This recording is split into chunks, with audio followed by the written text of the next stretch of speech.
Hey guys, Noel here, and it is Sunday morning or Saturday night, depending on your point of view. Well, we have a little bit of free time on our hands. I thought it'd be fun to do a video game review for the video game section of the Noel Comics YouTube channel.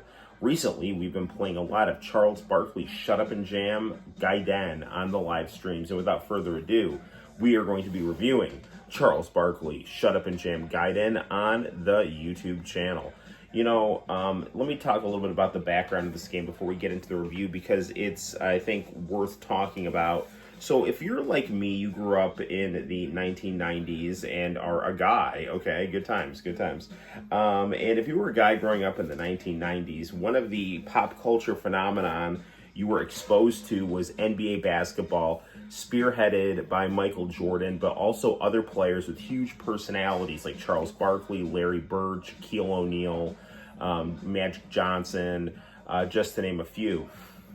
So, in addition to that, you were also, if you were a young man growing up in the 90s, you also played a lot of video games of the 16-bit era, which included JRPGs like Chrono Trigger and Phantasy Star 4 and Final Fantasy 6 and then Final Fantasy 7 and Chrono Cross and Xenogears and all these like really cool Japanese role-playing games. And then you also watched all these shows like The Simpsons and Aqua Teen Hunger Force that just had a very warped sense of humor.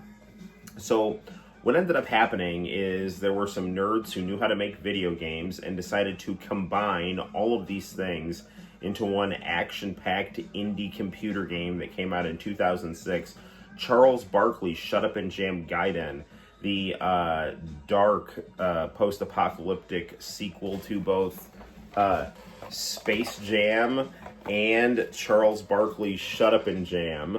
So you basically take all of the really cool tropes from cyberpunk JRPGs, take 90s basketball pop culture, and take the warped sense of humor of someone who watched a lot of Simpsons and Adult Swim and played a lot of JRPGs, and you get this game. It's amazing.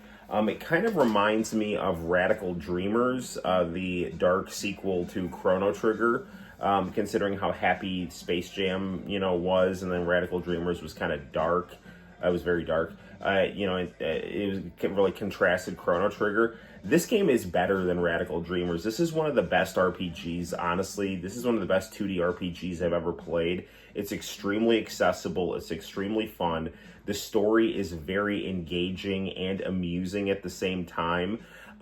If you're someone who likes over-the-top stuff, if you're someone who loves 90s pop culture, if you're someone who loves 90s basketball, if you're someone who watched a lot of television that involved 90s basketball or watched a lot of movies, and you want to see all of those things filtered, and I don't mean this in like a bad way, but like ironically, like with kind of like these kind of like dark unintended outcomes that are conveyed in such an over-the-top way that it's comedic, but it plays it straight so that it's not condescending. It's actually very engaging and not snarky. Then you gotta play Charles Barkley Shut Up and Jam. It's a free-to-play game. My only criticism of this game is that some of the sometimes they used like very kind of odd art choices. A lot of this game has a lot of borrowed assets from other RPGs, so it is kind of like a mosaic or patchwork graphically of kind of different 90s 16-bit games.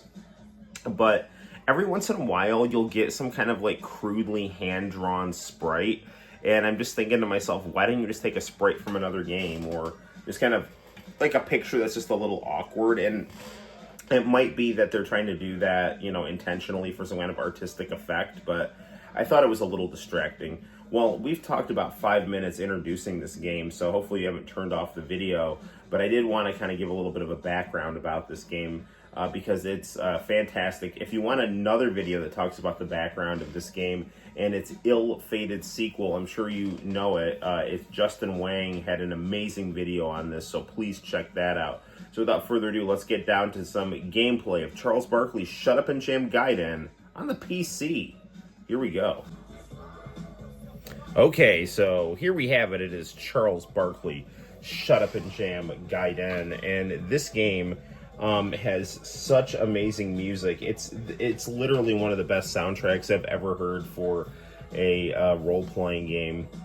It's just amazing stuff.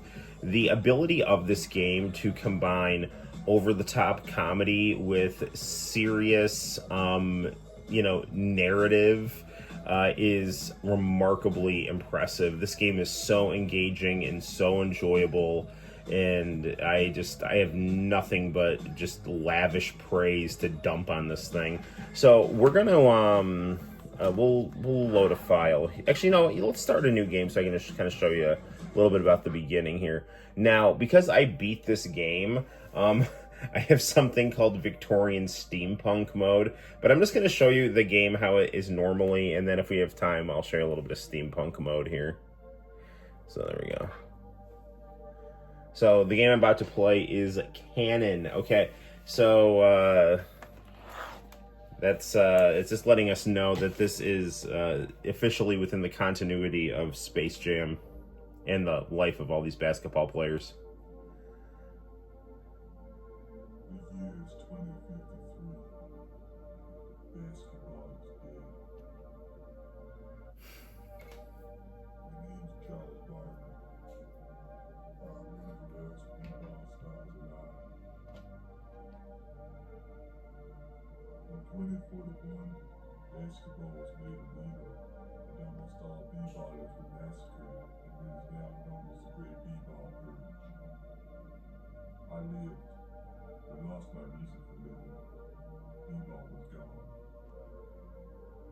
So a lot of the assets of this game are actually artwork from Charles Barkley, Shut Up and Jam, which is super cool on the Sega Genesis and Super Nintendo. All I can, and sometimes I wonder if it's enough.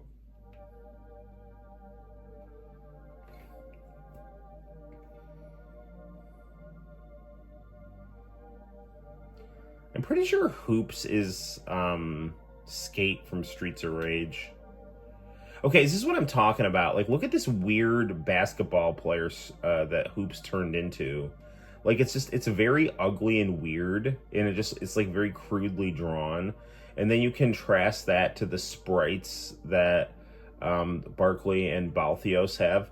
Balthios, by the way, is a character, like, his face is a character from Shut Up and Jam, but they gave him, like, long gray hair and made him LeBron James' great-grandson, which is hilarious and awesome all at the same time. It's Bill Fields.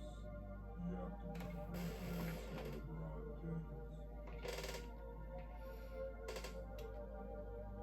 LeBron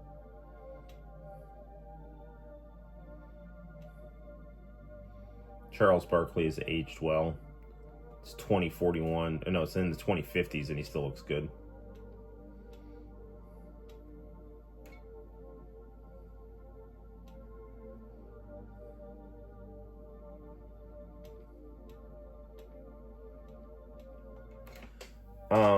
Another great thing about this game is, like I said, if you just leave the room and just let the music play, you will be jamming out to some just amazingly composed music here.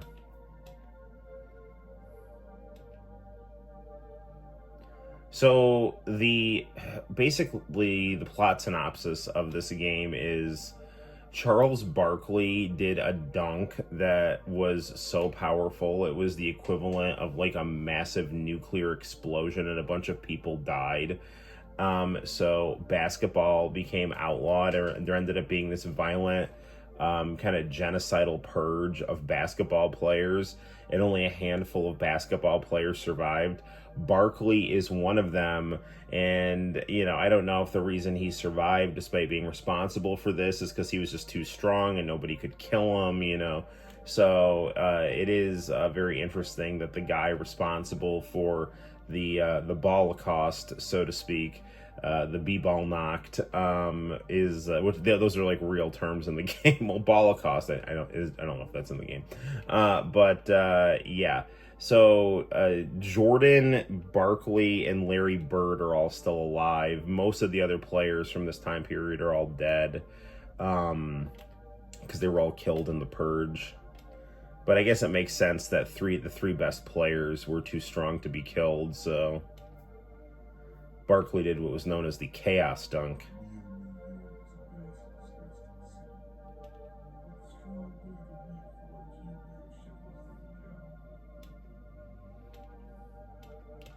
This game, and I mean this in a good way, is fairly linear, which I really like because the story of this game is so enjoyable that it doesn't get like dragged down in things like a lot of unnecessary just getting lost or frustrating things. This game is somewhat challenging. I mean, you will have to level up and stuff like that, but it's nothing major. All the enemies are on screen too, so you can just kind of run into them and keep fighting and saving.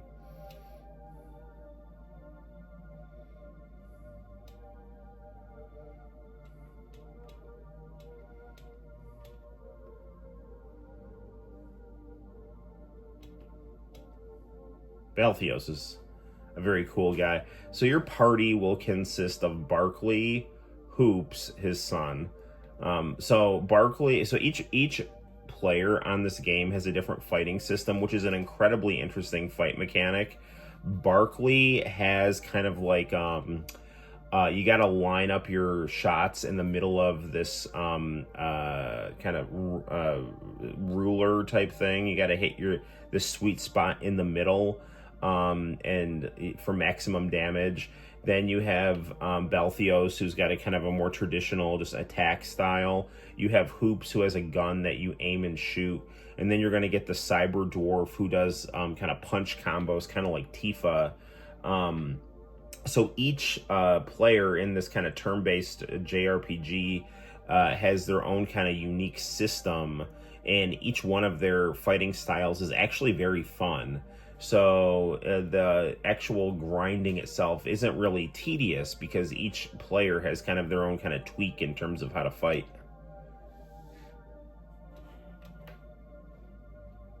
There's Michael Jordan. Now, I don't understand why they didn't use Michael Jordan's artwork from Space Jam for this, because I have Space Jam on Sega Saturn, and there is kind of like sprite artwork of Michael Jordan that looks very similar to Charles Barkley's. So I don't know why they opted for this weird like Michael Jordan head on kind of like a crudely drawn body. I mean, I get that they have him in like a trench coat and a hat because he's like older, and he's Jordan is like the primary antagonist of this game, which is really cool. That like it is kind of like a Sephiroth, kind of situation where like the greatest of them all ends up being this like really bad guy. So basically Jordan ends up running Blood Moses, which is in charge of enforcing all the anti-basketball laws.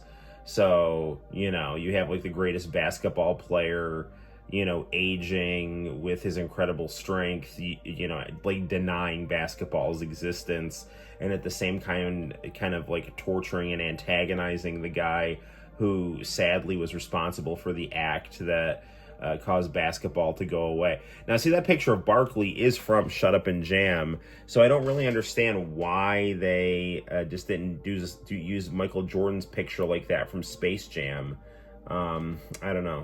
There's just a couple aesthetic choices in this game that I find odd, but overall, it's just such a charming and beautiful game to look at. There's a part in this game where like Joanna Man comes in. I mean, there's just like so much funny random stuff. If you watched basketball in the 90s and you grew up in the 90s, it's like so funny and cool. But at the same time, it's like got this really kind of serious tone to it. So it's like very fun to consume if you like the over-the-top tropes of anime and JRPGs. But the thing is, the way this is done, I don't feel like it's like mocking in a condescending way or anything like that. It's just the people who wrote this game are just really good at you know, kind of taking the tropes of things that they like to this kind of comedic edge while playing it straight. It's a very unique style of storytelling, and it's just done masterfully here in a way that really like makes you feel like you're just playing an awesome JRPG. And this game is free to play too. If you just have a PC, you can find it online and download it. You will need to use a keyboard though, because I don't know, that's just how it is. So but it's not too bad just using a keyboard. It's just a JRPG. Now, the one thing that's a little weird about this game is to save your game, you have to talk to these pumps. Like, so like the save point just like there's these like nerd rants about how Japanese games are so much better than American games. And he really has this like kind of snarky weeb attitude. And like right here he's talking about how like Star Ocean and Final Fantasy and Wild Arms and Arc the Ladder, all masterpieces created by the Japanese, and you know how, you know, shitty all the other games are. So yeah. So and then you just kind of go and walk around and talk to people and solve puzzles and things like that.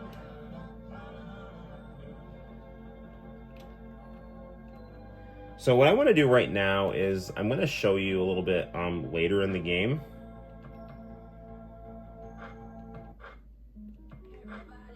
So this right here is actually the end of the game. I'll show you a little bit about a little of what that's like. And so this right here is the B-ball dimension. It is it's like heaven. Like you go to it as the plot unfolds in all kinds of crazy directions, and you get to see what happens to the players that died, all the basketball players who died. So you have to fight Kevin Garnett, who it's interesting. You're in like a battle coliseum. You can also breed your basketballs with like chocobo farming here.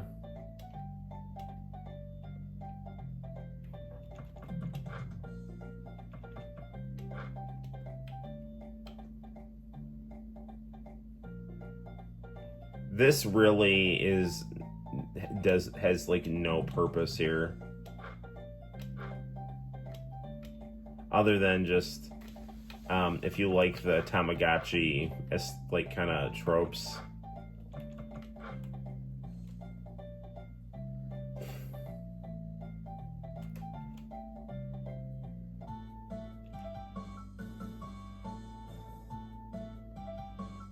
There's actually a little bit of a dating sim in the B-ball dimension, which is like really funny.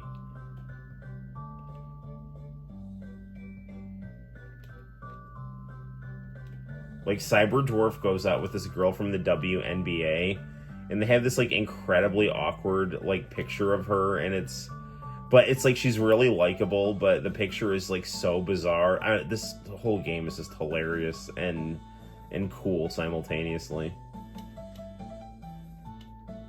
Yeah, see, I don't know, like look at this weird sprite and then look at these cool sprites here. I don't understand why they just didn't get a better looking sprite for these kind of generic, the kind of the basketball player kind of shorthand.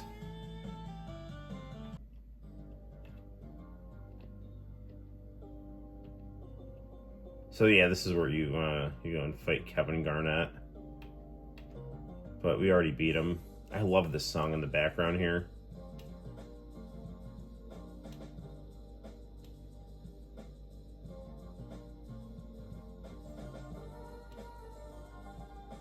You can absolutely tell the people who made this game played the best of JRPGs. You know, they're in the culture.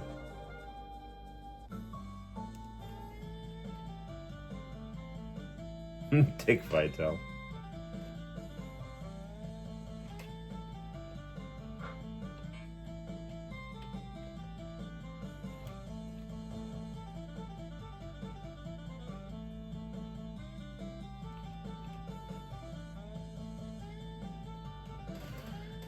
Yeah, the Carmelo Anthony looks normal. I don't know why they just didn't use like this Carmelo sprite, or just get, I don't know, man. That basketball sprite there is just very weird. We're going to leave here. I'm going to show you what the last level looks like a little bit.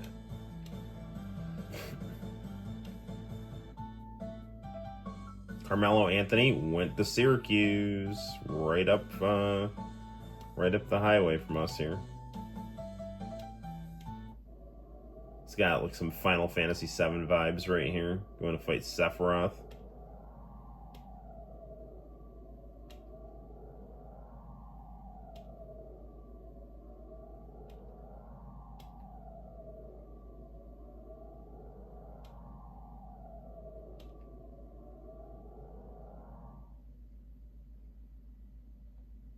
Desolate b-ball court. So spoilers, we end up killing Michael Jordan here in a violent final battle here. So this right here is the final dungeon, and you can you'll find like things like, you know, just different items to buy that will you know, just give you like different you know, cures, more MP. Like the ailments in this game are also hilarious. You get like diabetes and glaucoma and Asperger's and just stuff like that. So just various ailments that would be used in kind of 90s just goofy guy humor. All right, so yeah, I'm kind of past the point of no return here. But before we wrap up the review, I do want to show you the Victorian steampunk mode here.